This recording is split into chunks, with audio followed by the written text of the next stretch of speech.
नमस्कार, सलाम वालेकुम। इस कक्षा में हम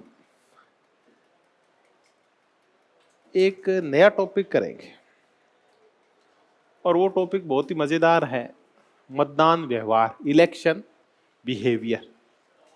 लेकिन अकेले इलेक्शन बिहेवियर के साथ साथ हम दो मुद्दों को एक साथ मिलाकर चर्चा करेंगे। हम आज इस मुद्दे पे चर्चा करने वाले हैं, वो है राजनीतिक सहभागिता,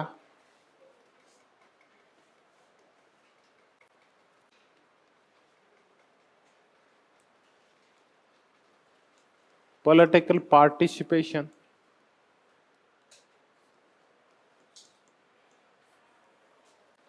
व मतदान व्यवहार।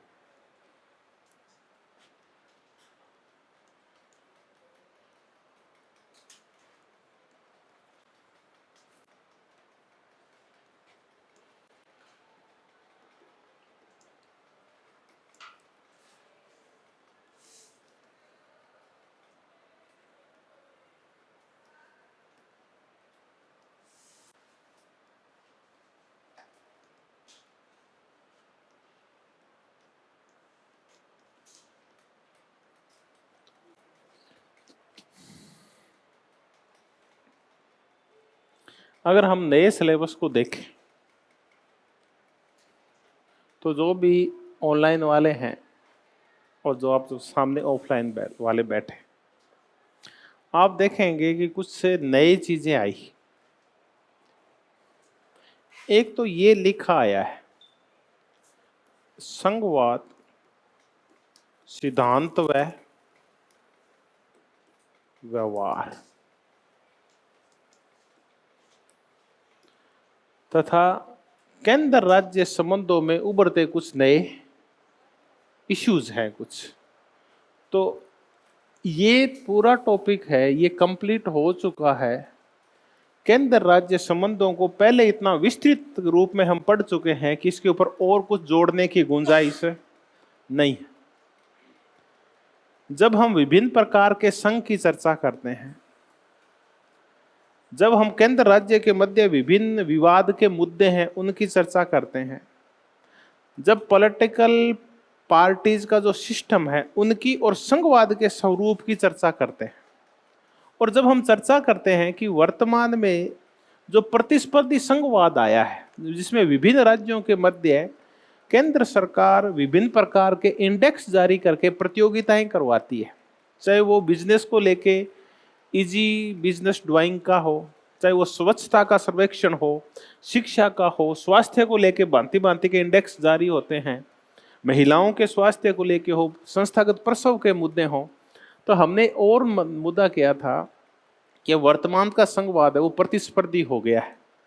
तो ये वाला जो टॉपिक है इसमें नया करने को कुछ नहीं है, तो ये आप जो पहले ही अपलोड है वही क्लासें पढ़ेंगे आप, तो इसमें करने के लिए कुछ भी नहीं है। तो संघवाद के संबंध में जो पूरी लाइन है वो कंप्लीट है पहले से। दूसरा ये मुद्दा जुड़ा है चुनाव, राजनीति में सहभागिता व मतदान व्यवहार। तो मैं ये चुनाव शब्द एक बार इसके आगे लिख देता हूं, elections, political participation and election behaviour. ये जो चुनाव का मुद्दा है ये पहले ही पूर्ण हो चुका है। जब हम लोकतंत्र की गतिशीलता कर रहे थे तो हमने 3 टॉपिक एक साथ किए थे। पार्टीज की थी, पॉलिटिकल पार्टीज, पार्टी सिस्टम किया था, और पार्टी सिस्टम के साथ डायनामिक्स ऑफ इंडियन डेमोक्रेसी किया था, भारतीय लोकतंत्र की गतिशीलता की थी। इसी भारतीय लोकतंत्र की गतिशीलता को जब हम समझ रहे थे तो हमने पहले से लेके और अब तक के 2019, हमने 1952 से लेके और 2019 तक के चुनाव भी किए थे, और ये भी किया था कि इन चुनावों में किसका क्या हुआ था। तो जो मैंने अभी यहाँ चुनाव लिखा था, इलेक्शन लिखे थे, ये पहले ही पार्टीज, पॉलिटिकल पार्टी सिस्टम और डायनामिक्स ऑफ इंडियन डेमोक्रेसी के तहत कंप्लीट हो चुका है। ये टॉपिक पहले ही करवाया जा चुका है। उसके बाद है recent development of Indian politics, recent development in Indian politics, ये भी एक टॉपिक जुड़ा है।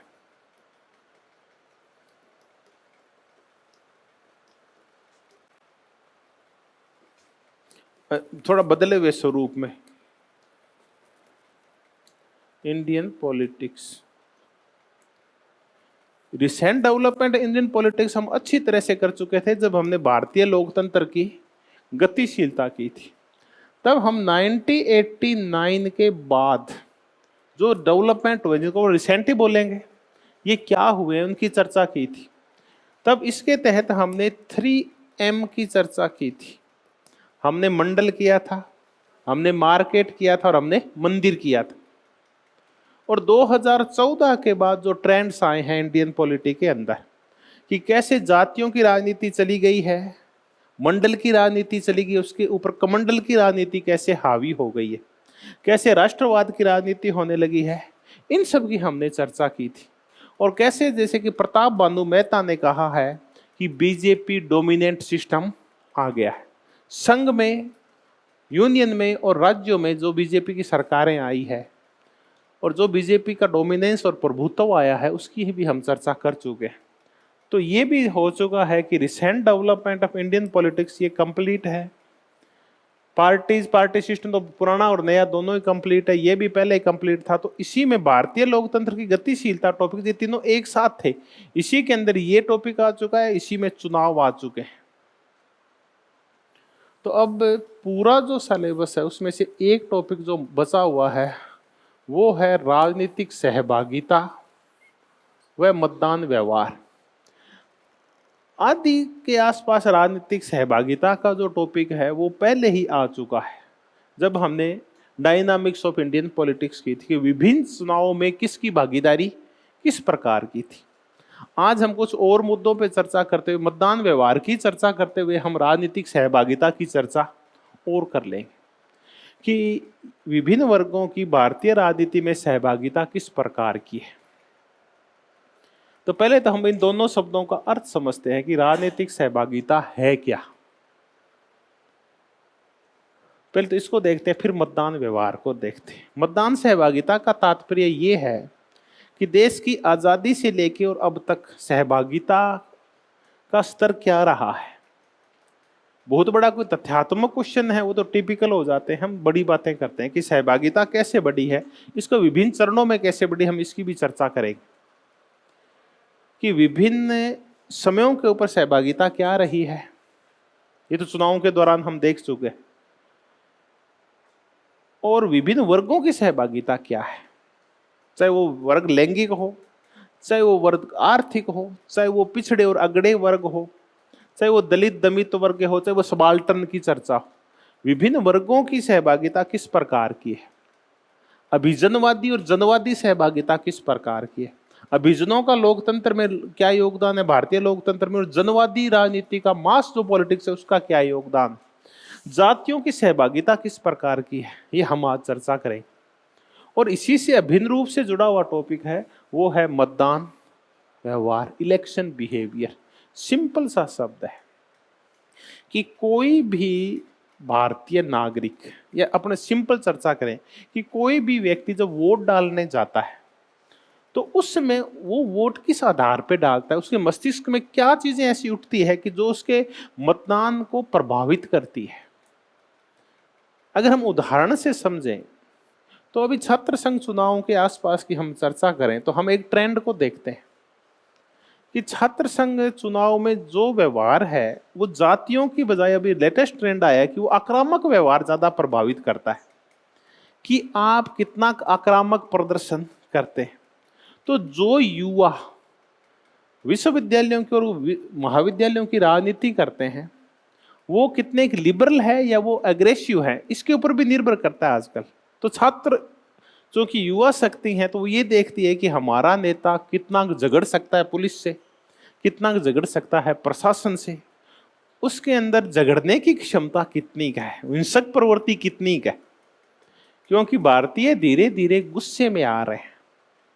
ये क्यों आ रहे हैं? क्योंकि भारतीय देवताओं का स्वरूप भी गुस्सेल कर दिया गया है। वर्तमान में आप जितने भी चित्र देखेंगे, पहले शिव और पार्वती के चित्र आते थे, प्रेम का प्रतीक थे, दोनों सौहार्द का प्रतीक थे। आजकल शिव जी अकेले आते हैं गंडासा लेके। पहले शिव जी हमेशा रामचंद्र जी के कदमों में बैठा हुआ उनका चित्र आता था। आजकल बिल्कुल मुंह लाल किए हुए गुस्से के अंदर किसको दिखाया जा रहा है? हनुमान जी को दिखाया जा रहा है। रामचंद्र जी पहले जनता के ऐसे सेवक की तरह नजर आते थे, और आजकल रामचंद्र जी बिल्कुल गुस्से में है। और क्या तान रखी है? तीर तार रखे। तो न केवल वर्तमान में भारतीय महापुरुष और देवताओं में गुस्सा है, बल्कि गुस्सा किस में है? युवाओं में। तो युवाओं का मतदान व्यवहार मैं कह सकता हूं कि भारतीय देवताओं ने भी प्रभावित किया है। आप देखें तो आज वर्तमान के यही चित्र फेमस है। आप रामचंद्र का चित्र देखें, कितना वो गुस्से के अंदर है वो चित्र। क्योंकि वर्तमान में उग्र राष्ट्रवाद का जमाना है, तो देवताओं का सौम्य चेहरा नहीं चलेगा तो सौम्य युवा राजनीति भी नहीं चलेगी, तो सौम्य राजनीति भी नहीं चलेगी। तो राजनीति को क्या चीजें प्रभावित करती है? जब आप वोट डालने जाते हैं तो आपको क्या चीजें प्रभावित करती है? उसको हम कहते हैं मतदान। किसी भी व्यक्ति का, किसी भी समूह का, किसी भी वर्ग का मतदान जो करने का जो व्यवहार है, बिहेवियर है, वो किन चीजों से प्रभावित होता है, इसको मतदान व्यवहार कहते हैं। तो राजनीतिक सहभागिता कैसे बढ़ती है, कैसे घटती है, कौन से मुद्दे हैं, मतदान डालने जाते हैं तब हम किन चीजों से प्रभावित होते हैं। तो ये है मतदान व्यवहार। भारत के अगर हम मतदान व्यवहार को देखें तो हम ये देखते हैं कि भारतीयों का जो मतदान व्यवहार है वो कोई एक ट्रेंड में नहीं चलता। भांति भांति के चुनाव में विभिन्न मुद्दे उठते हैं जो मतदान व्यवहार को प्रभावित करते हैं। लेकिन फिर भी अगर हम इसको एक ट्रेंड के रूप में देखना चाहें, जैसे कि व्यवहारवाद जब आया तो व्यवहारवादियों ने कहा कि मानव के राजनीतिक व्यवहार में भी नियमितताएं पाई जाती है। व्यवहारवाद ने आते ये कहा कि हम राजनीति को विज्ञान बना देंगे। तो विरोधियों ने कहा कि राजनीति विज्ञान बन ही नहीं सकती। क्यों नहीं बन सकती? उन्होंने कहा कि इसलिए नहीं बन सकती कि विज्ञान में घटनाएं नियमित नियंत्रित होती है, एक घटना बार बार घटित होती है। आप इनको आर्टिफिशियल रूप से भी घटा सकते हैं, जाके लैब के अंदर भी प्रयोग कर सकते हैं। राजनीति विज्ञान में मनुष्य होते हैं जो कि निर्जीव चीजें नहीं है, इनमें खुद का मस्तिष्क होता है, तो इनका व्यवहार पल में तोला और पल में मासा होता है। तो इनके व्यवहार में कोई नियमितता नहीं होती, इसलिए मानव व्यवहार का वैज्ञानिक अध्ययन नहीं हो सकता। आप अगर गुनगुने दूध में अगर आप छाछ और दही डालोगे तो उसका व्यवहार हमेशा ही एक जैसा होगा। वो क्या बनेगा? दही बनेगा। ये नहीं है कि वो रसगुल्ला बन जाए या रसमलाई बन जाए या वो फिर गुलाब जामुन बन जाए या वो लड्डू बन जाए। वो हमेशा ही क्या बनेगा? मानव ऐसा नहीं होगा। मानव का व्यवहार अलग अलग होता है, तो इसका वैज्ञानिक अध्ययन नहीं हो सकता। लेकिन व्यवहारवादियों ने कहा कि अगर हम ढंग से तथ्य इकट्ठे कर लें, आंकड़े इकट्ठे कर लें, तो हम मानव व्यवहार में भी नियमितताएं खोज सकते हैं। तो क्या भारतीय जो नागरिक हैं और भारतीय वोटर्स हैं, मतदाता हैं, उनके व्यवहार में भी कुछ नियमितताएं खोजी जा सकती है क्या? कुछ ऐसे मुद्दे हैं क्या जो उनको सतत रूप से प्रभावित करते हैं? सिंपल उदाहरण से देखते हैं। जब देश आजाद हुआ था तब और आज तक इनके व्यवहार में एक नियमितता आप जरूर देख सकते हो मतदान व्यवहार में, कि जब ये वोट डालने जाते हैं ना तो जाति की चर्चा जरूर करते हैं। और विशेष करके तब जब इलेक्शन या तो ग्राम पंचायतों के हो या विधानसभा के इलेक्शन हो, तो ये जाति से बहुत ज्यादा प्रभावित होते हैं। तो हमने देखा कि भारतीय मतदाताओं के मतदान व्यवहार में जब वो वोट डालने जाते हैं तो उनको जो चीज प्रभावित करती है वो कौन करती है? जाति करती है। ये हम 1952 से लेकर 2019 तक का ट्रेंड यही कह रहा है। आप इस संबंध में आंकड़े भी इकट्ठे कर सकते हैं। इसका तात्पर्य है कि मतदान व्यवहार का वैज्ञानिक अध्ययन हो सकता है, बशर्ते कि हम आंकड़े तथ्य इकट्ठे कर पाए। तो मतदान व्यवहार का व्यवहारिक अध्ययन करें, अगर हम वैज्ञानिक अध्ययन करें, तथ्यात्मक अध्ययन करें, तो हम ये देखेंगे कि भारतीय मतदाता है उनका जो व्यवहार है, वोटिंग बिहेवियर है, जो वोट डालने की प्रवृत्ति है, वो प्रभावित होती है धर्म से, वो प्रभावित होती है जाति से, वो प्रभावित होती है भाषा से, वो प्रभावित होती है क्षेत्र से, और वो प्रभावित होती है विचारधारा से। विचारधारा भी प्रभावित करती है मतदान व्यवहार को। तो क्या चीजें प्रभावित करती है? तो हमने देखा कि धर्म लोगों की वोट डालने का बिहेवियर को प्रभावित करता है, जाति, क्षेत्र, भाषा, विचारधारा, ये चीजें प्रभावित करती हैं। अगर हम पिछले 10-15 साल का ट्रेंड देखें तो आपको एक नया ट्रेंड नजर आएगा। वो नया ट्रेंड ये है कि वर्तमान में जो मतदान व्यवहार है उसको जो प्रभावित करता है वो करता है चुनाव का बाजारीकरण।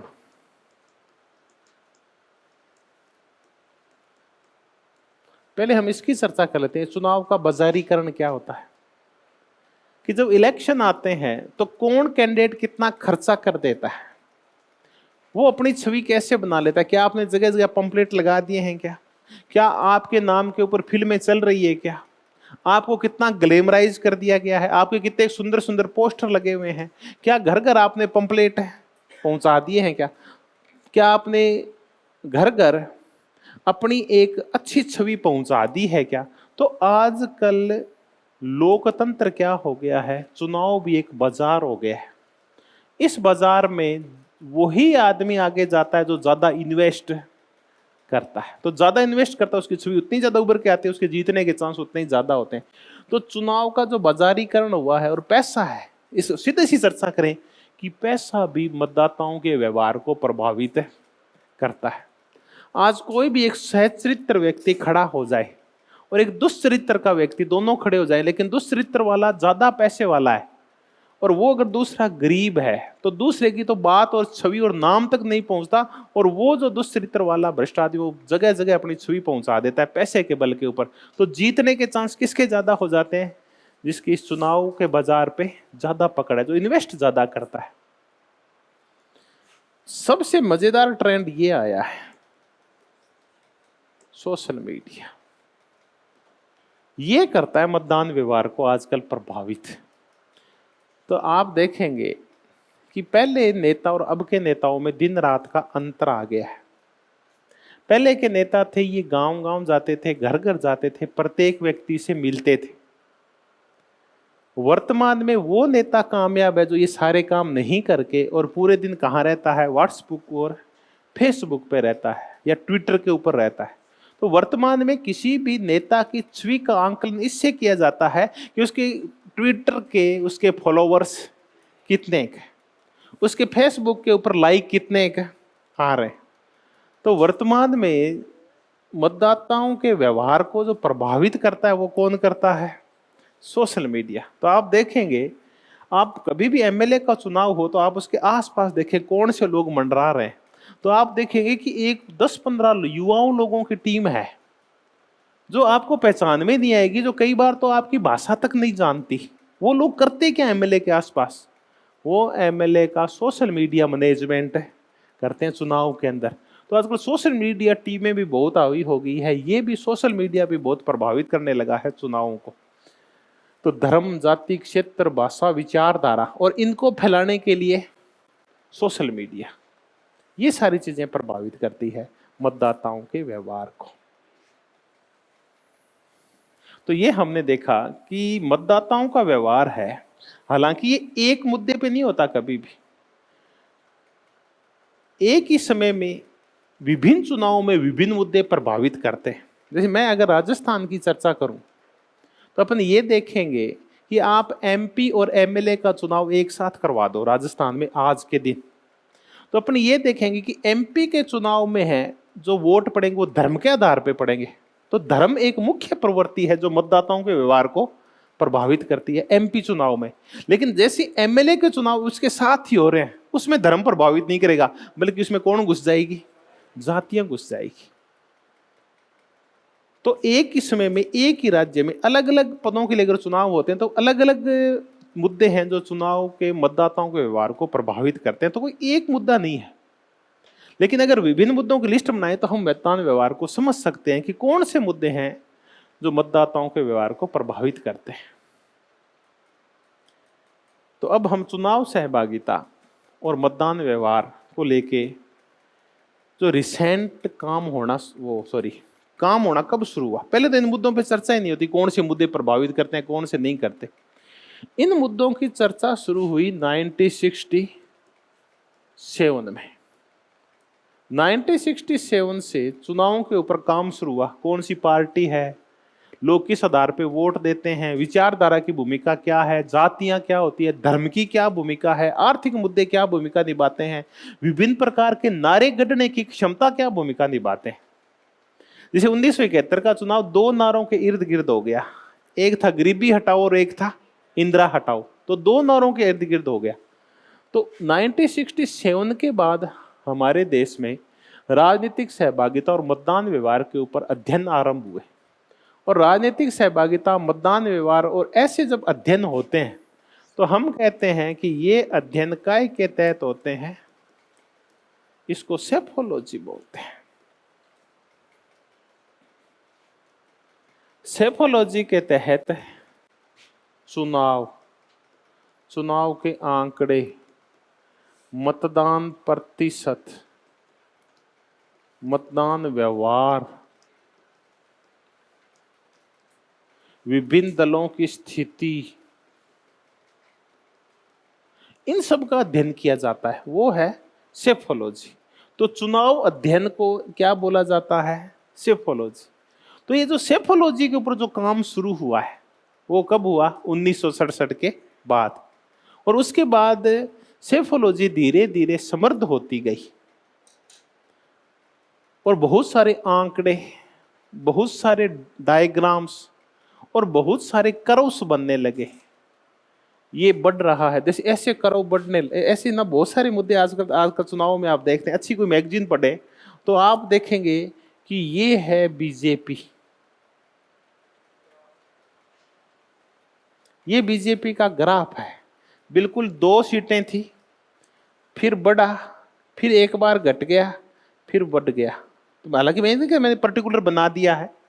या अपन ऐसा देखें कि बीजेपी का अगर हम ग्राफ देखें तो बीजेपी का ग्राफ कैसे है, तो आप अपन चर्चा करते हैं 1984 से, फिर चर्चा करें अपन 1990 की, फिर चर्चा करें 1996 की, फिर चर्चा करें 1999 की, फिर चर्चा करें 2004 की, और फिर चर्चा करें 2014 की। ऐसी अगर हम चर्चाएं करें और यहाँ अगर शीटें लिख लें 2, 4, 10, 50, 100 या जैसा भी हम बना लें, तो आप देखेंगे कि यहाँ से शुरू हुआ, फिर बढ़ा, फिर बढ़ता गया, फिर घट गया, फिर बढ़ गया। ये ग्राफ बनता है, ऐसा सा ग्राफ बनता है।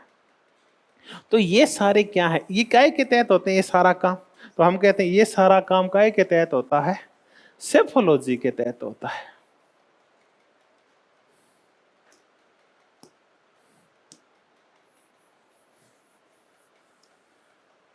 तो इसी सेफोलॉजी के तहत फिर कुछ शब्दावलियों की हम और चर्चा करते हैं। इस सेफोलॉजी के तहत फिर जनमत सर्वेक्षण होने लगे। जनमत सर्वेक्षण का तात्पर्य होता है चुनाव से पहले हम ये पता करते हैं कि किस पार्टी की स्थिति क्या है। तो एक होता है ओपिनियन पोल और एक होता है एग्जिट पोल।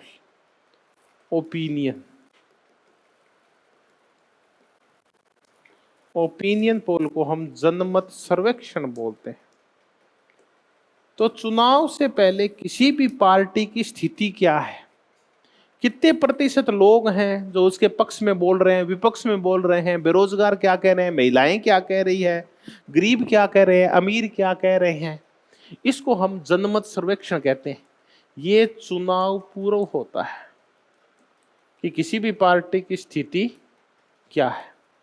कई बार तो ये तक आरोप लगाए जाते हैं कि कुछ पार्टियां ओपिनियन पोल को नियंत्रित करती है और वो भ्रष्टाचार करके और विभिन्न एजेंसी के ओपिनियन पोल को प्रभावित कर देती है और ये दिखा देती है कि हमारा जन समर्थन है वो बहुत ही ज्यादा है।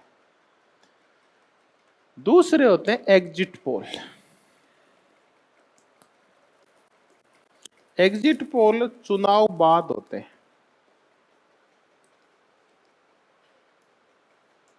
आजकल ये ज्यादा होते हैं क्योंकि चुनाव से पहले, कुछ समय पहले, चुनाव की घोषणा के बाद ये प्रतिबंध है कि आप क्या नहीं करेंगे, ओपिनियन पोल, क्योंकि इससे मतदाताओं का व्यवहार प्रभावित होता है।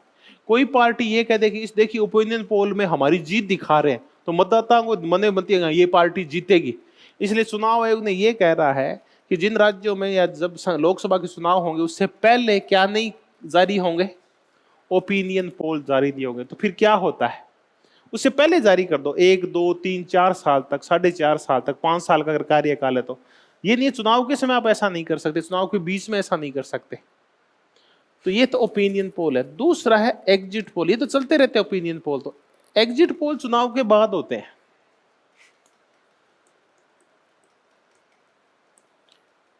इसमें जो एक ह्यूमन टेंडेंसी होती है, उसमें क्यूरियोसिटी होती है, हम इंतजार नहीं कर सकते।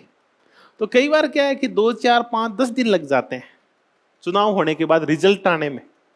तो मानव में जो क्यूरियोसिटी, कौन जीत रहा है, कौन जीत रहा है, उसकी संतुष्टि के लिए क्या किए जाते हैं, एग्जिट पोल। इसके बाद मतदाताओं से पूछा जाता है कि आप सही सही बताओ कि आप वोट किसको दे के आए। तो ये एग्जिट पोल होता है जो बताता है कि चुनाव के बाद किस पार्टी की कितनी सीटें आ रही।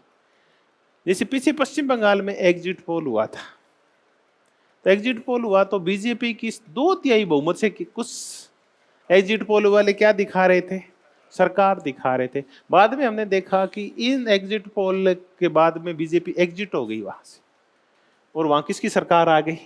तो कई बार ये झूठे भी साबित हो जाते हैं जब सही आंकड़े और तथ्य नहीं होते, या फिर आंकड़ों का जो कलेक्शन होता है वो थोड़ी मात्रा में होता है, तो ये झूठे भी साबित हो सकते। तो हमने 3 शब्दों की चर्चा की, सेफोलॉजी क्या होती है, ओपिनियन पोल क्या होते हैं, और एग्जिट पोल क्या होते हैं। सेफोलॉजी होती है चुनावी आंकड़ों की बाजीगरी या खेल उनका, या उनका व्याख्या। ओपिनियन पोल जनमत सर्वेक्षण चुनाव पूर्व, एग्जिट पोल चुनाव के बाद का पोल। अब भारत में जो इनकी शुरुआत की थी वो एक संस्था बनाई थी रजनी कोठारी ने, उसका नाम है CSDS। ये दिल्ली से काम करती है, centre for the study of developing societies, विकासशील समाज अध्ययन संस्थान, इसका हिंदी वर्जन है विकासशील समाज अध्ययन संस्थान, CSDS, centre for the study of developing societies. ये विकासशील समाज कौन से होते हैं, ये जो विकासशील देश होते हैं इनके समाजों के अध्ययन के लिए। तो ये वो संस्था है जिसके विद्वानों ने बहुत सारा काम किया सेफोलॉजी के ऊपर। ये बसीरुद्दीन अहमद जैसे इन लोगों ने सेफोलॉजी की शुरुआत की भारत के अंदर।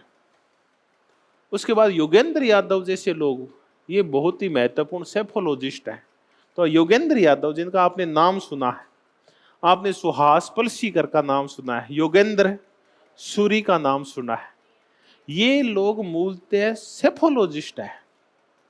ये बताते हैं कि ये मतदान कितना हुआ, उसमें किस जाति का झुकाव, किस धर्म का झुकाव हुआ, आज से अब तक का ट्रेंड क्या है, आगामी 10 साल तक ट्रेंड क्या रह सकता है। इन मुद्दों पे चर्चा करते हैं, आंकड़ों के साथ खेलते हैं, या आंकड़ों की बाजीगरी करते हैं भारतीय मतदाताओं के आंकड़ों की।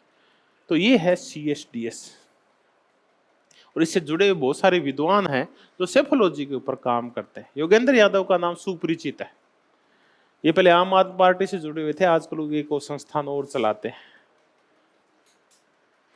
तो हमने भारत में ये काम कब शुरू हुआ, तो सेफोलॉजी का काम मैंने कहा CSDS ने और योगेंद्र यादव जैसे लोगों ने इसको सिरे चढ़ाया। ओपिनियन पोल और एग्जिट पोल, इनका काम कब शुरू हुआ, ये तो तब फेमस हुए जब ये निजी टीवी चैनल्स आए न्यूज के। तब आज तक के एक पत्रकार हुआ करते थे, प्रणव रॉय। शायद आजकल ये एनडीटीवी के हैं वो, प्रणव रॉय, ये इन्होंने एग्जिट पोल ये शुरू किए थे प्रणव रॉय ने, और उसके बाद इनके ऊपर भी खूब चर्चा होती है। ये भी आंकड़े ही इसके तहत इकट्ठे किए जाते हैं। तो अब हम व्यवहार में देखेंगे कि मतदान व्यवहार और राजनीतिक सहभागिता ये किन चीजों से प्रभावित होती है, कौन कौन से मुद्दे हैं जो राजनीतिक सहभागिता को घटाते बढ़ाते हैं, और कौन से मुद्दे हैं जो मतदान व्यवहार को प्रभावित करते हैं। कब तेजी से आगे आती है पिछड़ी जातियां और दलित जातियां अपनी सहभागिता को लेकर जागरूक होती है, और कब अभिजनवादी राजनीति होती है, कब जनवादी राजनीति होती है, कब आर्थिक मुद्दे आते हैं, कब राष्ट्रवादी मुद्दे आते हैं, और ये सहभागिता को कैसे बढ़ाते हैं, कम करते हैं। इन सब मुद्दों की हम चर्चा करेंगे। तो हम शुरुआत जिस व्यक्ति से करने वाले उनका नाम है योगेंद्र यादव। योगेंद्र यादव कहते हैं कि देश की आजादी के बाद ये जो सारे चुनाव हुए हैं और जो चुनावी मुद्दे हैं, मतदान व्यवहार से संबंधित राजनीतिक सहभागिता के जो मुद्दे हैं, इनको हम 3 चरणों में बांट सकते हैं। तो योगेंद्र यादव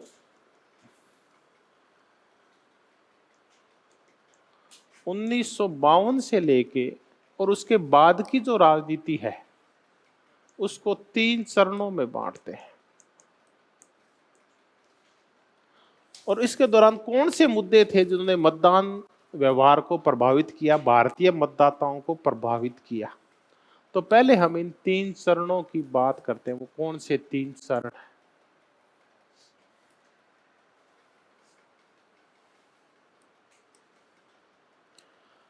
प्रथम चरण,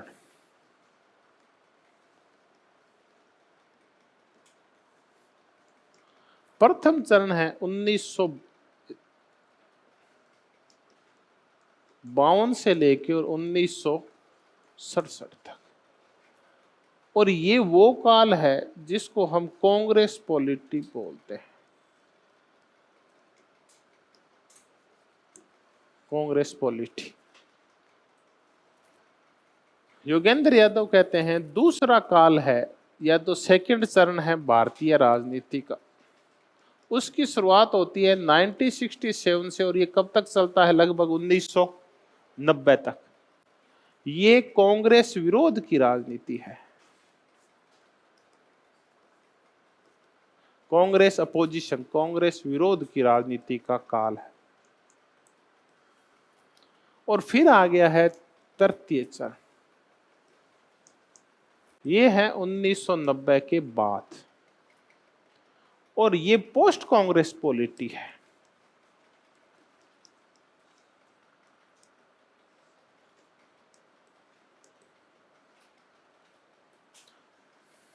तो देखिए 3 है। हमने सारे मुद्दे को कौन सी पार्टी के इर्द गिर्द केंद्रित कर दिया है? कांग्रेस। पहला काल कांग्रेस पॉलिटी का है, दूसरा काल है कांग्रेस का अपोजिशन, और तीसरा है पोस्ट कांग्रेस। पहले कांग्रेस है, फिर कांग्रेस का विरोध है, और फिर कांग्रेस का सफाया है। ये 3 अलग अलग चरण है। तो यहां से कि जब कांग्रेस पीक पे थी उसको हम कांग्रेस पॉलिटी का काल बोलते हैं। ये जो कांग्रेस पॉलिटी है जिसका योगेंद्र यादव एक चरण के रूप में प्रयोग कर रहे हैं, ये एक पुस्तक है जिसके राइटर हैं रजनी कोठारी। इन्होंने एक पुस्तक लिखी है, ये वाली, रजनी कोठारी ने।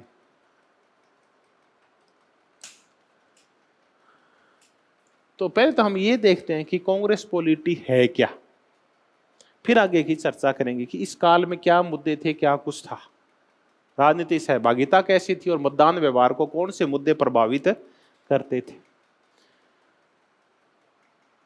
कांग्रेस पॉलिटी का तात्पर्य है कि कांग्रेस एक ऐसा दल था जिसमें विभिन्न सिद्धांतों के, विभिन्न विचारधाराओं के, विभिन्न वर्गों के, चाहे वो एक दूसरे के विरोध ही क्यों ना हो, विभिन्न जातियों के लोग समाहित थे। इसको हम बोलते हैं कांग्रेस पॉलिटी। यानी ये समावेशन की राजनीति है कि विभिन्न विभिन्न प्रकार की विरोधी धाराएं मिलकर एक समुद्र में मिलती थी, और समुद्र का नाम था कांग्रेस। इस कांग्रेस में सामंती भी और किसान भी, अगड़े भी और पिछड़े भी, और पूंजीपति भी और मजदूर भी, सारी धाराएं इसके अंदर मिली हुई थी। तो ये थी कांग्रेस पॉलिटी। और चूंकि जब तक कांग्रेस पॉलिटी थी तब तक वन पार्टी डोमिनेंस था। कांग्रेस में ही सारे लोग बड़े बड़े धाराएं और सिद्धांत और नेता काम किया करते थे। तब तक वन पार्टी डोमिनेंस था।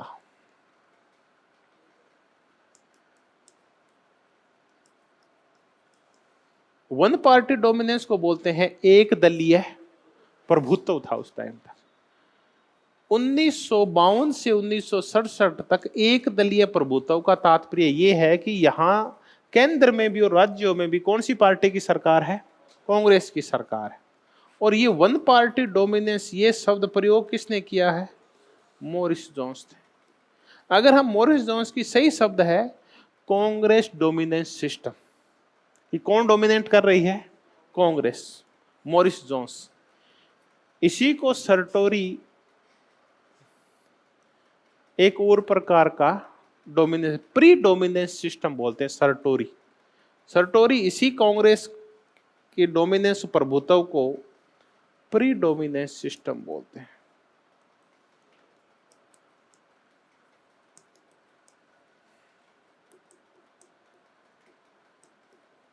सर्टोरी। तो ये तो था, हमने देखा कि इस दौरान की विशेषता क्या है। कांग्रेस है, बहुत बड़ी पार्टी है, जीत रही है सब जगह, वन पार्टी डोमिनेंस की स्थिति है। तो हमने देखा कांग्रेस पॉलिटी वाला सिस्टम है, रजनी कोठारी ने जैसे कहा। अब मुद्दे कौन से? राजनीतिक सहभागिता कैसी है? तो पहले अपन मुद्दे करते हैं कि इस दौरान कौन से मुद्दे थे जो मतदाताओं को प्रभावित किया करते थे। 1952 से लेकर और 1967 तक अगर हम मुद्दों की चर्चा करें तो मुद्दों में हम चर्चा कर सकते हैं कि सबसे ज्यादा प्रभावित करता था जो मुद्दा, वो था कांग्रेस का देश की स्वतंत्रता में योगदान। दूसरा मुद्दा था वो था नेहरू का व्यक्तित्व। ये दो बड़े मुद्दे हुआ करते थे उस दौरान, कांग्रेस का योगदान और नेहरू का व्यक्तित्व। गांधी के नाम की फसल काटी जा रही थी उस दौरान तक।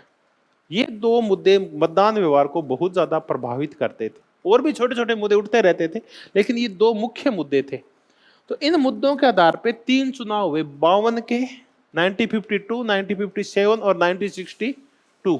और तीनों ही चुनावों में राज्यों में भी और केंद्र में भी कांग्रेस का बोलबाला था। अब हम राजनीतिक सहभागिता देखें कि राजनीतिक सहभागिता कैसी थी। तो अगर आप इस काल को देखें तो आप ये देखेंगे कि इस पूरे काल में 52 से 67 तक इस देश में जो राजनीति हावी थी उसको हम कौन सी बोलते हैं? अभिजनवादी राजनीति थी। एलिट क्लास ही राजनीति किया करता था, आम जन की राजनीति में कोई रुचि नहीं थी। अब रुचि का तात्पर्य यह है कि उनमें इतनी जागृति नहीं थी। हम अंग्रेजों से पीड़ित थे, सामंतवाद से पीड़ित थे, शिक्षा का स्तर अत्यंत कम था, मुख्य मुद्दा तो भूखमरी था, लोग तो उससे उबरने की कोशिश कर रहे थे। राजनीति द्वितीय प्राथमिकता थी, लोग वोट डालने जरूर जाते थे, 40, 50, 55% तक कई बार वोटिंग हो जाती थी, लेकिन आम आदमी में राजनीति को लेकर जागरूकता नहीं थी। किसान जातियां, जिनको अपन पिछड़ी जातियां बोलते हैं, और दलित जातियां, ये बिल्कुल भी जागरूक नहीं थी। इस दौरान आप देखते हैं कि उच्च जातियां हैं, उन्हीं के मध्य प्रतियोगिता हो रही है और यही राजनीति के ऊपर प्रभुत्व जमाए हुए हैं, क्योंकि उनके पास शिक्षा भी थी और उनके पास आर्थिक संसाधनों के ऊपर कब्जा भी था। तो जो शुरुआती राजनीति थी उस पर क्या हावी था? अभिजनवाद। अंग्रेजी पढ़ा लिखा तबका ही राजनीति पे हावी था और यही उच्च जातियों की राजनीति ज्यादा चला करती थी। उच्च जातियां हावी थी राजनीति के अंदर। तो ये थी राजनीतिक सहभागिता उस दौरान तक कि अभिजनवादी और उच्च जातियों की राजनीति होती थी। अभी भी जनवादी और मास जो वर्ग है वो पॉलिटिक्स में रुचि नहीं ले रहा है। तो हमने ये पहला चरण देखा कांग्रेस पॉलिटी वाला, वन पार्टी डोमिनेंस वाला, कि ये मुद्दे प्रभावित कर रहे हैं और अभिजनवादी और उच्च जातियों की राजनीति हो रही है। रजनी को ये योगेंद्र यादव कहते हैं कि उसके बाद एक और काल आया 1967 में, वो द्वितीय चरण है। 1967 में चुनाव हुए। ये चुनाव तब हुए तब इंदिरा गांधी प्रधानमंत्री बन चुकी थी, उनके नेतृत्व में चुनाव हुए। और इन चुनावों का जब रिजल्ट आया तो भारत में कहते हैं कि राजनीतिक भूकंप आ गया। लोगों ने उम्मीद भी नहीं की थी, ऑप्शन भी नहीं सोचा था। बिल्कुल वो स्थिति थी जो आज है। आज ये कोई कह दे कि मोदी जी अगर आज चुनाव करवा लें, 2 साल बाद करवा लें, 4 साल बाद करवा लें, तो आज सबके दिमाग में क्या है, कौन जीतेंगे? मोदी जी जीतेंगे। जैसे आप सब जोर से बोले, तो वैसा ही उस टाइम हालात था कि कौन जीतेगी, ये है ही नहीं, कौन जीतेगी? कांग्रेस जीतेगी।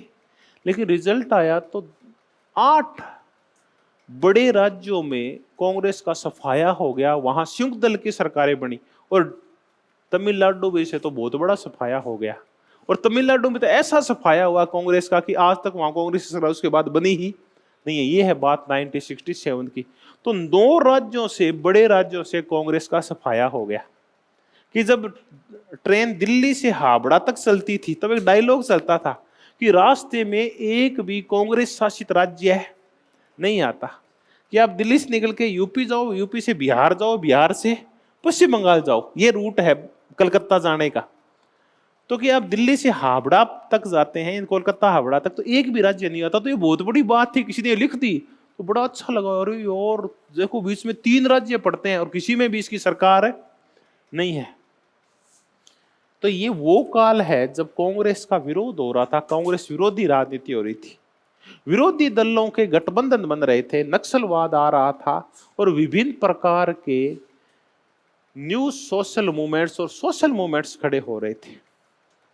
तो ये वो काल है, कांग्रेस का विरोध हो रहा है, विरोधी दल मजबूत हो रहे हैं, विरोधी दलों में गठबंधन हो रहा है, क्षेत्रीय दल मजबूत हो रहे हैं राज्यों के अंदर, और जन आंदोलन की राजनीति शुरू हो गई है। नक्सलवाद हावी हो गया है। 1973 के बाद ये वही काल है। महंगाई, बेरोजगारी और भ्रष्टाचार के मुद्दों को लेकर गुजरात का नवनिर्माण आंदोलन शुरू हो गया। गुजरात का नवनिर्माण। बाद में बिहार में एक क्रांति शुरू हो गई जिसका बाद में नाम रखा गया, पूरे देश में फैली तो नाम रखा गया संपूर्ण क्रांति। जेपी के नेतृत्व में पूरा देश उठ खड़ा हुआ, रेलवे में हड़तालें होने लगी, इंदिरा गांधी के चुनाव को रद्द कर दिया गया, देश में इमरजेंसी लगी। ये वो सारा काल है जो कांग्रेस का विरोध हो रहा है। तो ये द्वितीय चरण है। अब ये तो मैंने आपको बड़ी बड़ी घटनाएं बताई। ये इन बिटवीन आप देखते हो कि राज तो किसका है? कांग्रेस का। सेंटर के अंदर राज्यों में जरूर कांग्रेस का सफाया हो रहा है, जैसे डीएमके ने तमिलनाडु में कर दिया, सीपीआईएम ने केरल में कर दिया, अकाली दल ने पंजाब में कर दिया, क्षेत्रीय दल उभर रहे हैं, कांग्रेस विरोध की राजनीति हो रही है। कांग्रेस एक तरफ है और बाकी सारे एक तरफ। अब कौन से ऐसे मुद्दे हैं जो इस दौरान प्रभावित कर रहे हैं? तो अब हम उन मुद्दों की चर्चा कर रहे हैं जो 67 से लेके और 90 तक जिन्होंने राजनीति व्यवहार और लोगों के मतदान व्यवहार को प्रभावित किया। तो हम इस दौरान मतदान व्यवहार को प्रभावित करने वाले मुद्दे देखते हैं।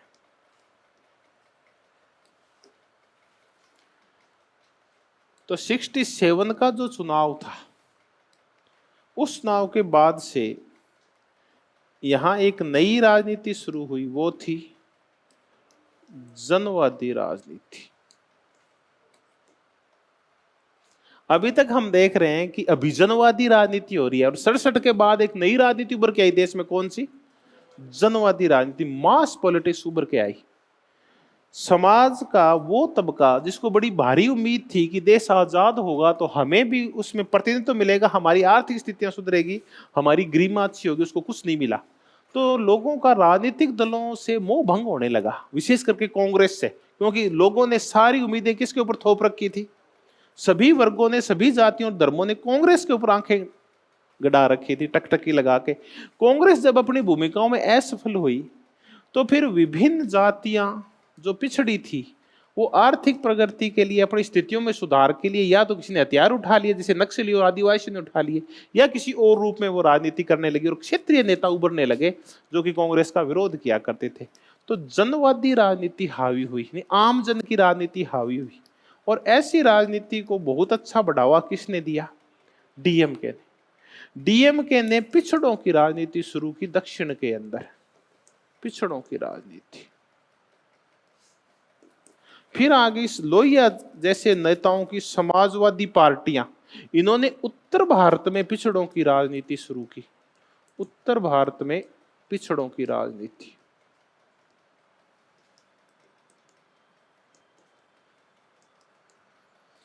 इसी दौरान हम देखते हैं कि एक पार्टी और उभर रही है। कौन सी? BSP, Bahujan Samajwadi, Bahujan Samaj party. ये कर रही है दलितों की राजनीति।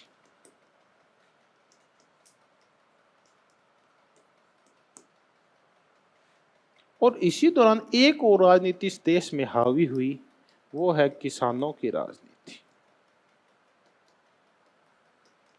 और किसानों की राजनीति कर रहे हैं यूपी के अंदर चौधरी चरण सिंह और इनका भारतीय लोकदल। और हरियाणा में इस राजनीति को जो बढ़ावा दे रहे हैं वो दे रहे हैं उत्तर भारत में देवीलाल और चरण सिंह ने किसानों की राजनीति शुरू की। चौधरी चरण सिंह ने कृषि वर्सेज उद्योग का मुद्दा खड़ा किया कि एक तरफ कृषि और दूसरी तरफ उद्योग है। तो उन्होंने सरकार पे दबाव बढ़ाया कि देश की जो 70-75% जनसंख्या काम करती है, सरकार को उसके बारे में भी सोचना चाहिए बजाय कि उद्योगों के। देवीलाल ने किसानों की कर्ज माफी का मुद्दा उठाया। यहां तक कि खुद कांग्रेस ने भी जनवादी राजनीति शुरू कर दी। और कांग्रेस ने जो जनवादी राजनीति शुरू की उसके तहत इंदिरा गांधी ने कांग्रेस को सेंटर टू लेफ्ट कर दिया। सेंटर टू लेफ्ट का तात्पर्य है कि अब जो कांग्रेस मध्यम मार्गी पार्टी है वो समाजवाद की ओर झुकने लगी। गरीबों को अपने पक्ष में करने के लिए इंदिरा गांधी ने गरीबी हटाओ का नारा दिया। 1969 में बैंकों का राष्ट्रीयकरण कर दिया, राजाओं के प्रीप्रस खत्म कर दिए, भूमि सुधार शुरू कर दिया और SC/ST की जमीन थी उसके बेचने पे प्रतिबंध लगा दिया और सीलिंग एक्ट लागू कर दिया। प्रतिबंध का तात्पर्य कि OBC जनरल वाले उनकी जमीन नहीं खरीद सकते। और 71 में गरीबी हटाओ का नारा दे दिया। तो खुद इंदिरा के नेतृत्व में कांग्रेस कैसी राजनीति कर रही है? जनवादी राजनीति, यानी गरीबों की राजनीति कर रही है। तो ये है कि मतदान व्यवहार और राजनीतिक सहभागिता को अगर हम एक साथ देखें तो पिछड़ों का मुद्दा मतदान व्यवहार को प्रभावित कर रहा है, दलितों का मुद्दा मतदान व्यवहार को प्रभावित कर रहा है, किसानों का मुद्दा मतदान व्यवहार को प्रभावित कर रहा है, और गरीबों का मुद्दा।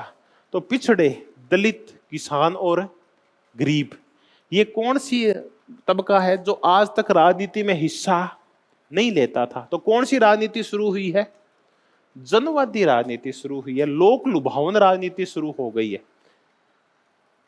तो ये था दूसरा काल जिसमें विभिन्न पार्टियां और विभिन्न वर्ग राजनीति में धीरे धीरे सक्रिय हो रहे हैं।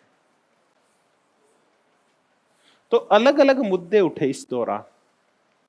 अगर हम इस दौरान विभिन्न चुनावों की चर्चा करें तो 1971 के जो चुनाव थे वो लड़े गए किस नाम के ऊपर? गरीबी हटाओ के नाम के ऊपर। और ये लड़े गए समाजवाद के नाम के ऊपर। 1977 का चुनाव हुआ, ये लड़ा गया लोकतंत्र बचाओ के नाम के ऊपर, क्योंकि इंदिरा गांधी जो इमरजेंसी लगाई थी उसके बाद ये मुद्दा शुरू हुआ। 1980 का चुनाव राजनीतिक स्थायित्व और इंदिरा के व्यक्तित्व के नाम के ऊपर लड़ा गया।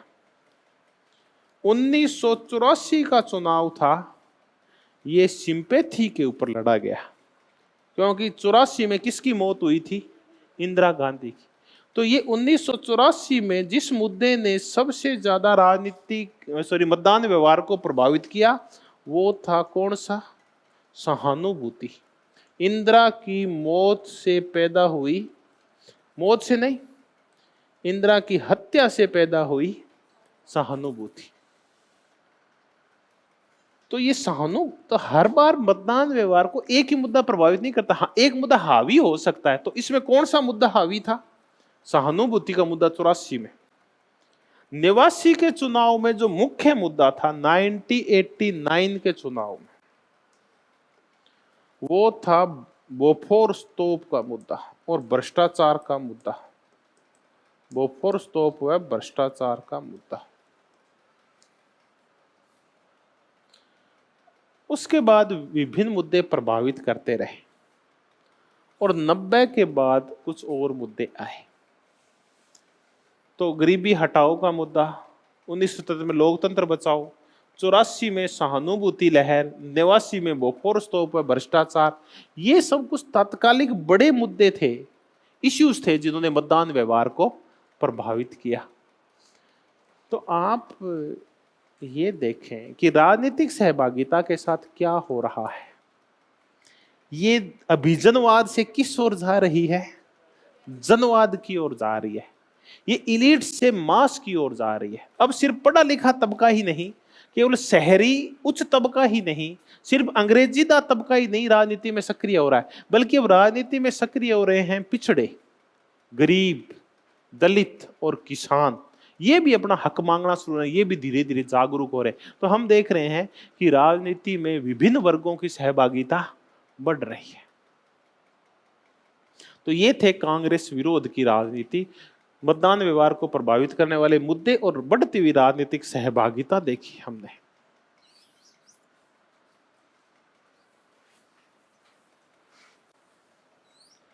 अब हम इसकी चर्चा करेंगे। तीसरा चरण है वो पोस्ट कांग्रेस पॉलिटी।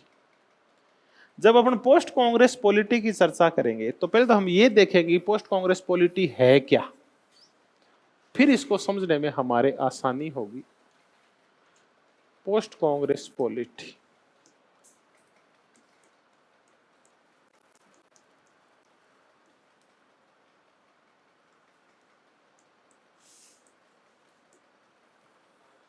उत्तर कांग्रेसी व्यवस्था। अब ये 1990 के बाद शुरू हुई। 1990 के बाद का जो काल है उसमें कांग्रेस जा रही है। कांग्रेस का एक राज्य से दूसरे राज्य, तीसरे राज्य से चौथे राज्य, धीरे धीरे करके राज्यों से सफाया हो रहा है। और फिर हमने देखा कि इसका केंद्र से भी सफाया होना शुरू हो गया है। ये कांग्रेस की कमजोरी का काल है और ये शुरुआत हुई जब 1991 में चुनाव हुए और राजीव गांधी की हत्या कर दी गई। जब वो चुनाव प्रचार कर रहे थे तो लिट्टे ने उनकी हत्या कर दी। उसके बाद से जो नेतृत्व उभरा वो फिर भारतीय राष्ट्रीय कांग्रेस को संभाल नहीं पाया, चाहे वो फिर गांधी परिवार से क्यों नहीं उभरा हो। उसके बाद पोस्ट कांग्रेस पॉलिटी शुरू हुई।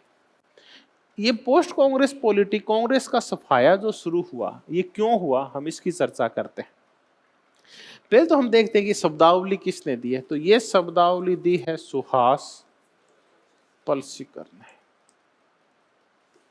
एक बहुत ही महत्वपूर्ण पुस्तक आई 2014 में, party competition in Indian states, भारतीय राज्यों में, इंग्लिश में आई, भारतीय राज्यों में राजनीतिक दलों की प्रतियोगिता, party competition in Indian state, भारतीय राज्यों में राजनीतिक दलों की प्रतियोगिता, पोस्ट कांग्रेस पॉलिटी। ये पुस्तक आई 14। इस पुस्तक के राइटर थे सुहास पलशेखर, योगेंद्र यादव और केसी सूरी। इस पुस्तक में 1990 के बाद का जो काल है उसको सुहास पलशेखर पोस्ट कांग्रेस पॉलिटी कह रहे हैं, यानी ये जा रही है कांग्रेस। अब इस पोस्ट कांग्रेस पॉलिटी में हुआ क्या?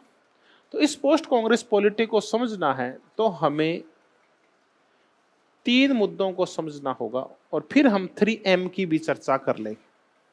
ये मुद्दा है। उसके बाद आया है मंडलवाद, उसके बाद इस देश में आया है कमंडलवाद, और उसके बाद इस देश में महत्वपूर्ण हो गए हैं क्षेत्रीय दल व गठबंधनात्मक राजनीति। ये सिस्टम आ गया है। मंडलवाद 1990 वीपी सिंह की सरकार है और उन्होंने बीपी मंडल, बिंदेश्वरी प्रसाद मंडल कमीशन की रिपोर्ट लागू करके ओबीसी जातियों को आरक्षण दे दिया है। और ओबीसी जातियों के आरक्षण के साथ ही उत्तर भारत के अंदर जो किसान जातियां हैं, यादव, गुजर, अहीर, सुनार, कुम्हार, सुथार, जो खेती किसानी से और पशुधन से जुड़ी हुई जातियां हैं, ये सशक्त होने लगी। अब इन जातियों ने ये देखा कि कांग्रेस में उनका उचित प्रतिनिधित्व नहीं है। कांग्रेस ने उनका यूज किया है आज तक, देश की आजादी से अब तक उनको आगे बढ़ाने के लिए कुछ नहीं किया, ये सिर्फ अगड़ों की राजनीति करते हैं। तो पिछड़ी जातियां कांग्रेस से किनारा कर गई। तो ये है मंडल की राजनीति और इसी से शुरू हुई उत्तर भारत में पोस्ट कांग्रेस पॉलिटी। दूसरा आया कमंडल। एक तरफ जब मंडल चल रहा था तो दूसरी तरफ लाल कृष्ण आडवाणी कमंडल लेके और राम मंदिर का मुद्दा लेके और रथ यात्रा पे निकले हुए थे। इससे फिर इस देश के अंदर हिंदुत्व की राजनीति शुरू हुई और इस हिंदुत्व की राजनीति ने धीरे धीरे कांग्रेस में जो अगड़े थे उनको भी हटा दिया कांग्रेस से, और अगड़ी जातियां समाज की कांग्रेस से अलग होके और चली गई बीजेपी के अंदर। तो देखिए, कांग्रेस खुद अगर हम व्यवहार में देखें तो भले ही वो सर्वसमावेशी राजनीति करती होगी, लेकिन ये विभिन्न वर्गों को संतुष्ट नहीं कर पाई, क्योंकि इसका वास्तविक नेतृत्व था वो अगड़ों के पास ही था। तो कांग्रेस ने तो पिछड़ों को संतुष्ट कर पाई और न ही अगड़ों को।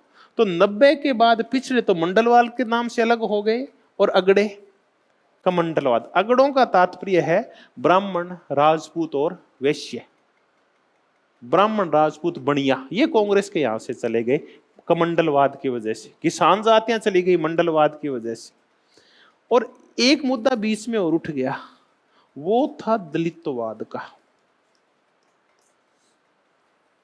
तो दलित भी कांग्रेस से दूर चले गए और ये दलित उत्तर भारत में दूर गए, वो गए किसकी वजह से?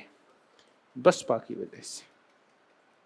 बिहार में रामविलास पासवान वाली लोक जनशक्ति पार्टी ने इनको दूर कर दिया कांग्रेस से। यूपी में, बिहार, पंजाब, हरियाणा, राजस्थान, यहां बीएसपी जैसे जैसे हावी तो हुई गई, इस बीएसपी ने दलित, एससी, एसटी जो मूल वोट बैंक माना जाता था कांग्रेस सा, ये कांग्रेस से अलग हो गए। क्योंकि ये मंडलवाद, कमंडलवाद, ये दलितवाद, ये सारा आया, ये एक नई राजनीति जैसे शुरू हुई पोस्ट कांग्रेस पॉलिटी में। सुहास पलशेखर और योगेंद्र यादव कहते हैं कि अब पॉलिटिक्स ऑफ आइडियोलॉजी की बजाय politics of representation and politics of identity होने लगी है। तो हम 2 शब्दों की और चर्चा करते हैं, मुद्दे को मंडल और कमंडल के ऊपर रखते हैं। हम शब्द लिखते हैं, अगर हम इनके हिंदी वर्जन देखें तो पॉलिटिक्स ऑफ आइडियोलॉजी, कौन सी राजनीति? विचारधारा की राजनीति। इसका तात्पर्य है कि वो विचारधारा की राजनीति के दिन लद गए हैं। पहले विचारधारा की राजनीति हुआ करती थी, कांग्रेस समाजवादी राजनीति किया करती थी, सीपीआईएम मार्क्सवादी राजनीति किया करती थी। अब विचारधारा की राजनीति नहीं है। बल्कि अब राजनीति हो गई है प्रतिनिधित्व की राजनीति, पॉलिटिक्स ऑफ रिप्रेजेंटेशन। प्रत्येक जाति, प्रत्येक वर्ग अपना प्रतिनिधित्व चाह रहा है।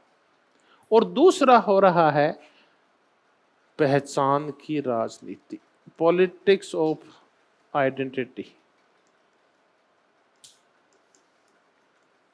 अब दलित और पिछड़े ये कह रहे हैं, कहाँ है हमारे मंत्री, कहाँ है हमारे मुख्यमंत्री, हमें भी ये पद दो।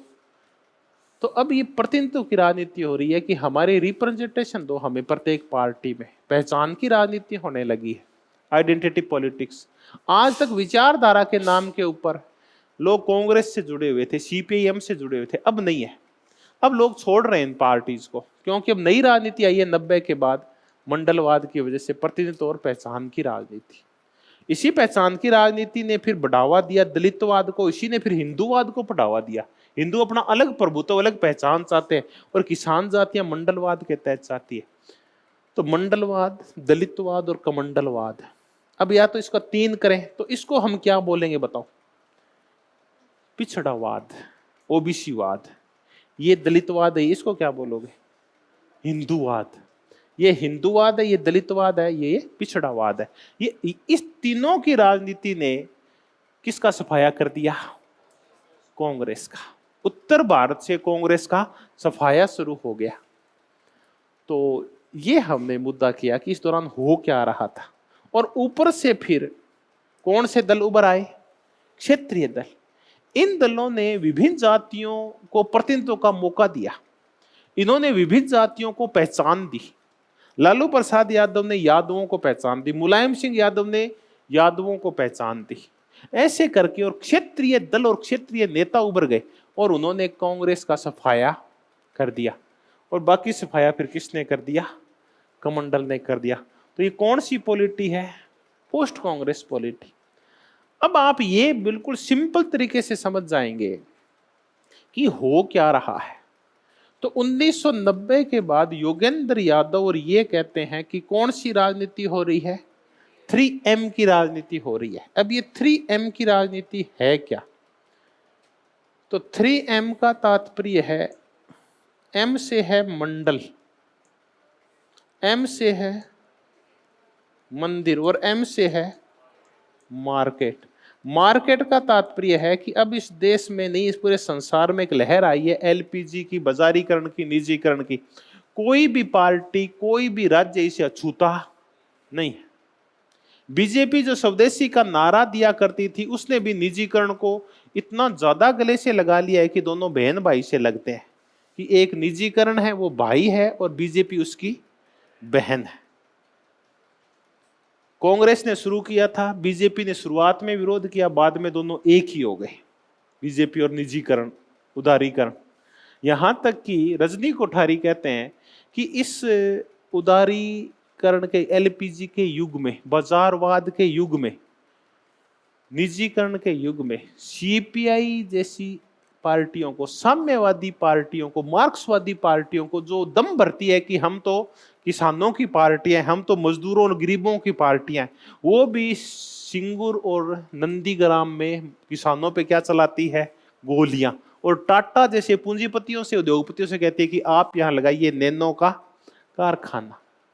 इसका तात्पर्य यह है कि अब मार्क्सवादी पार्टियों का भी रजनी कोठारी के अकॉर्डिंग उदारीकरण हो गया है, उनका भी पूंजीवादीकरण हो गया है। तो ये 1990 के बाद का काल है जब 3M की राजनीति हावी हो रही है, क्षेत्रीय दल हावी हो रहे हैं, मंडल कमंडल दलितवाद हावी हो रहा है। अब आप कह सकते हैं कि किस आधार पर डाले गए हैं वोट? तो आप देखते हैं कि वोट 3 ट्रेंड हावी हो रहे हैं वोटों के ऊपर। हम इसके चारों ओर हावी रहते हैं कि 3 ट्रेंड है। मतदान व्यवहार को 3 चीजें प्रभावित कर रही है। मतदान व्यवहार को प्रभावित कर रही है जाति, मतदान व्यवहार को प्रभावित कर रहा है धर्म, क्यों? मंदिर किससे संबंधित है? धर्म। हिंदू धर्म प्रभावित, मुस्लिम प्रभावित कर रहा है, मार्केट प्रभावित कर रहा है। इसका तात्पर्य एक वर्ग नया तैयार हुआ है, मध्यम वर्ग, जिसके पास नया नया क्या आया है? पैसा है। उन्होंने इंजीनियरिंग कर ली है, उन्होंने एमबीबीएस कर लिया है, वो प्रथम श्रेणी शिक्षक बन गए, वो कॉलेज लेक्चर बन गए हैं। ये एक नया वर्ग तैयार हुआ है। और ये किस वजह से हुआ है? क्योंकि बाजार में क्या हो गया है? निजीकरण हो गया है। तो आईआईएम करके, ये एमबीबीएस करके और बीएड करके एक नया वर्ग तैयार हुआ है, एक नया उभरता हुआ मध्यम वर्ग तैयार हुआ है, जिसको बाजार में नया नया स्कोप मिला है। इन गरीबों के और मध्यम वर्ग ना उच्च मध्यम वर्ग में शामिल हो गया, एक नया वर्ग पैदा हो गया। तो ये मार्केट के ओपन की वजह से पैदा हुआ है। तो मंडल, मंदिर और मार्केट की राजनीति होने लगी है। चलिए, अब ये मार्केट की राजनीति को थोड़ी देर बाद फिर चर्चा में ले आएंगे। अब कौन से मुद्दे प्रभावित करें? तो हम कह रहे हैं कि मतदान व्यवहार प्रभावित होता है जाति से, धर्म से और आर्थिक मुद्दों से। 2014 का अगर हम चुनाव देखें तो किस नाम पे लड़ा गया है? विकास के मुद्दे के ऊपर लड़ा गया है। और आज विकास कितने साल का हो गया है? आप कह रहे हैं आज विकास 8 साल का हो गया है और तेज गति से दौड़ने लगा है। ठीक है, कई कह रहे हैं विकास तो बेस के पढ़ रही है, कई ये भी कह रहे हैं, विरोधी दल क्या कह रहे हैं, विकास बेस के पढ़ गयो, भी खड़ी हुई कौन नहीं हुई जाए। अब आंकड़े तो बोल नहीं रहे क्योंकि आंकड़े है ही नहीं, गायब हो गए आंकड़े। तो आप कैसे कह सकते हैं कि विकास नहीं हुआ? क्योंकि आपके पास आंकड़े नहीं। चलिए छोड़ते हैं इन मुद्दों को। हमने चर्चा की कि 1952 से लेकर 67 तक कैसी राजनीति हुई, एक दला कौन से मतदान व्यवहार, राजनीतिक सहभागिता कैसी थी। फिर हमने चर्चा की 67 से 90 तक कौन से मुद्दे थे, जनवादी राजनीति, लोक लुभावन राजनीति, किसान राजनीति हावी हो गई, नक्सलवाद हावी हो गया। और उसके बाद हमने की 90 के बाद की राजनीति, 3M की राजनीति, पोस्ट कांग्रेस पॉलिटी, जिसमें पिछड़ी जातियां, दलित जातियां ये हावी हो रही है। एक न्यू रिवॉल्यूशन हो रही है जिसको क्रिस्टोफर जेफरलो क्या बोलते हैं, इंडिया साइलेंट रिवॉल्यूशन हो रही है। अब हम चर्चा करेंगे, नहीं करें? नहीं होगी नहीं, क्योंकि 1 घंटा और लग जाएगा। तो हम बचा हुआ टॉपिक कब करेंगे? कल करें। और कल हम ये भी चर्चा करेंगे कि ये जो टॉपिक है इसमें क्वेश्चंस क्या आ सकते हैं, इन सब की हम चर्चा करेंगे। वो कल के लिए है, नेक्स्ट वीडियो में यही चर्चा करेंगे। धन्यवाद, पुनः बहुत बहुत धन्यवाद।